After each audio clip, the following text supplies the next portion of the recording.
Hello ಎಲ್ಲರೂ ಹೇಗಿದ್ದೀರಾ? I hope ಎಲ್ಲರೂ ಚೆನ್ನಾಗಿದ್ದೀರಾ ಅಂತ ಅಂದ್ಕೊಂಡಿದ್ದೀನಿ.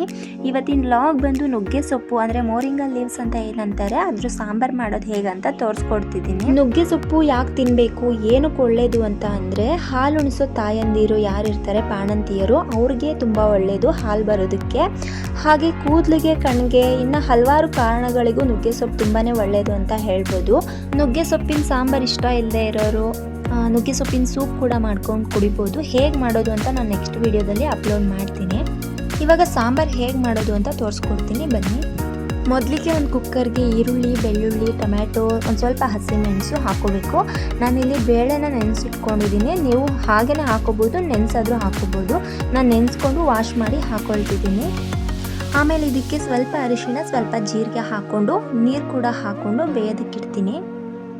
ಇದನ್ನ ಒಂದು 4 ವಿಷಲ್ ಕೂಗಿಸಿದ್ರು ಕೂಡ ಬೇಗ ಬೇಯ್ಕೊಳ್ಳುತ್ತೆ. ಇವಾಗ ನೋಡಿ ಬೇಳೆ ಚೆನ್ನಾಗಿ ಬೆಂದಿದೆ. ಇವಾಗ ಮಸ್ಯ ಕೋಲ್ ಏನು ಬರುತ್ತೆ ಅದ್ರಲ್ಲಿ ನಾನು ಚೆನ್ನಾಗಿ ಸ್ಮ್ಯಾಶ್ ಮಾಡ್ಕೊತೀನಿ. ಇವಾಗ ನಾನು ಆಗಲೇ ಬೇಳೆ ಬೇಯಿಸಿರೋ ಕುಕ್ಕರ್ನೇ ತೊಗೊಳ್ತಿದ್ದೀನಿ. ಅದಕ್ಕೆ ಒಂದು 2 ಸ್ಪೂನ್ ತುಪ್ಪ ಹಾಕ್ಕೊಳ್ತಿದ್ದೀನಿ. ನಾನೊಂದು ಸ್ಪೂನಷ್ಟು ಎಣ್ಣೆ ಹಾಕ್ಕೊಳ್ತಿದ್ದೀನಿ. ನೀವು ಬೇಡ ಅಂದರೆ ಸ್ಕಿಪ್ ಮಾಡ್ಬೋದು. ಹಾಗೆ ಈ ಎಣ್ಣೆ ಕಾದ್ಮೇಲೆ ಜೀರಿಗೆ, ಸಾಸಿವೆ ಹಾಕ್ಕೊಂಡು ಸಿಡಿಸ್ಕೋಬೇಕು. ಹಾಗೆ ಅದಕ್ಕೆ ಸ್ವಲ್ಪ ಒಣಮೆಣಸಿನ್ಕಾಯಿ ಹಾಗೆ ಕರಿಬೇವು ಸೊಪ್ಪನ್ನು ಹಾಕ್ಕೊಳ್ತಿದ್ದೀನಿ.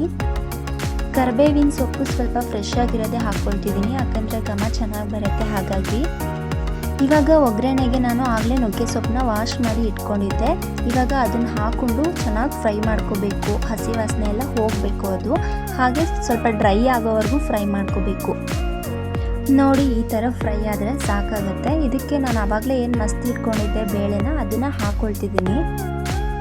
ಬೇಳೆ ಎಲ್ಲ ಹಾಕ್ಕೊಂಡಾದ್ಮೇಲೆ ಮನೇಲೆ ಮಾಡಿರುವಂತಹ ಬೇಳೆ ಸಾಂಬಾರು ಪುಡಿ ಏನಿದೆ ಅದನ್ನು ಹಾಕ್ಕೊಳ್ಬೇಕು. ಹಾಗೆ ಒಂದು ಚಿಟಿಕೆ ಅಷ್ಟು ಅರಿಶಿನ ಪುಡಿನೂ ಹಾಕ್ಕೊಳ್ಬೇಕು. ನಮ್ಮನೆ ಬೇಳೆ ಸಾಂಬಾರು ಪುಡಿ ಕಲರ್ ಆಗೇ ಇದೆ, ಬಟ್ ವಿಡಿಯೋದಲ್ಲಿ ಈ ಥರ ಕಲರ್ ಕಾಣುತ್ತೆ, ಯಾಕಂತ ಗೊತ್ತಿಲ್ಲ. ಹಾಗೆ ಸಾಂಬಾರಿಗೆ ರುಚಿಗೆ ತಕ್ಕಷ್ಟು ಉಪ್ಪು ಹಾಕ್ಕೊಂಡು ಚೆನ್ನಾಗಿ ಮಿಕ್ಸ್ ಮಾಡ್ಕೊಳ್ತೀನಿ. ಸಾಂಬಾರಿಗೆ ಜಾಸ್ತಿ ನೀರು ಹಾಕೊಳ್ಳೋಕೆ ಹೋಗೋದು ಬೇಡ, ಯಾಕಂದರೆ ಥಿಕ್ನೆಸ್ ಆಗಿದ್ದರೆ ಸಾಂಬಾರು ಅನ್ನಕ್ಕೆ, ಚಪಾತಿಗೆ ತುಂಬ ಟೇಸ್ಟಿಯಾಗಿರುತ್ತೆ. ಐ ಹೋಪ್ ನಿಮ್ಮೆಲ್ರಿಗೂ ಈ ವಿಡಿಯೋ ಇಷ್ಟವಾಗಿರುತ್ತೆ ಅಂತ ಅಂದ್ಕೊಂಡಿದ್ದೀನಿ. ನನ್ನ ವಿಡಿಯೋ ನಿಮಗೆ ಇಷ್ಟವಾಗಿದ್ದರೆ ಲೈಕ್ ಮಾಡಿ, ಶೇರ್ ಮಾಡಿ, ನನ್ನ ಯೂಟ್ಯೂಬ್ ಚಾನಲ್ನ ಸಬ್ಸ್ಕ್ರೈಬ್ ಮಾಡಿ. ಮುಂದಿನ ವ್ಲಾಗ್ನೊಂದಿಗೆ ಭೇಟಿಯಾಗೋಣ. ಅಲ್ಲಿವರೆಗೂ ಟೇಕ್ ಕೇರ್, ಬಾಯ್.